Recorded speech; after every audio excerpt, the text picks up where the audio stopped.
पे इसका व्यू चाहिए था। 3 से 6 महीने का कोई स्टॉप लॉस लगाया अभी हाल फिलहाल में आपने? नहीं मैम।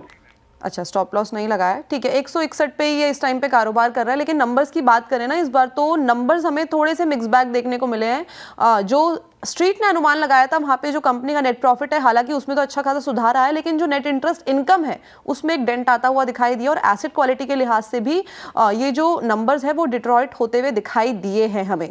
सातपुते सर, आगे की ट्रेजेक्ट्री किस तरीके की है बंधन बैंक की? क्या यहाँ पे कॉशियस अप्रोच इस टाइम पे हमें बना के रखनी है? कि अगर बंधन बैंक का ओवरऑल स्ट्रक्चर देखे तो आप कह सकते हैं कि स्लाइटली ओवरसोल्ड टाइप है। लेकिन इसमें जो एक मुझे लगता है कि जो आप आर्ली वीकली चार्ट पे चले जाते हो या डेली चार्ट पे, तो एक अलग अलग टाइम फ्रेम पे अलग अलग ट्रेंड दिखता है। ट्रेंड ये दिखा रहा है फिलहाल, अगर आप डेली चार्ट देखो तो लगता है कि यहाँ से एक मोमेंटम आएगा जो करीबन 170 से लेकर 180 तक जाएगा। उसके लिए 150 का स्टॉप लॉस जरूरी है। अगर आप इसे वीकली चार्ट पे देखते हो तो लगता है कि प्रोबेबली ये मोमेंटम, लेकिन इसमें मेन ये है ये मंथली चार्ट।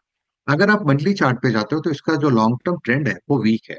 तो यहाँ पे हम द जस्ट ये निकल के आता है कि जो यहाँ बंधन बैंक में यहाँ पे इंटरमीडिएट जो जो पुल बैक्स आएंगे, इंटरमीडिएट जो जो रैलीज आएगी, वो रैलीज आप कैच करो, लेकिन उसमें प्रॉफिट बुकिंग भी कर लो। यानी आपका स्टॉप लॉस क्लियर होना चाहिए और आपका टारगेट क्लियर होना चाहिए, आपका रेंज क्लियर होना चाहिए कि मैं इस लेवल पे आता हूँ, आता अगर ये रेंज मुझे मिलता है तो मुझे निकलना है। ओवरऑल फिलहाल आप देखें तो स्ट्रक्चर पॉजिटिव है। 150 का stop loss, pure swing trading के हिसाब से इसका जो रेजिस्टेंस बनता है 170 से 180, जहां पे आपको निकलना है। ओके, तो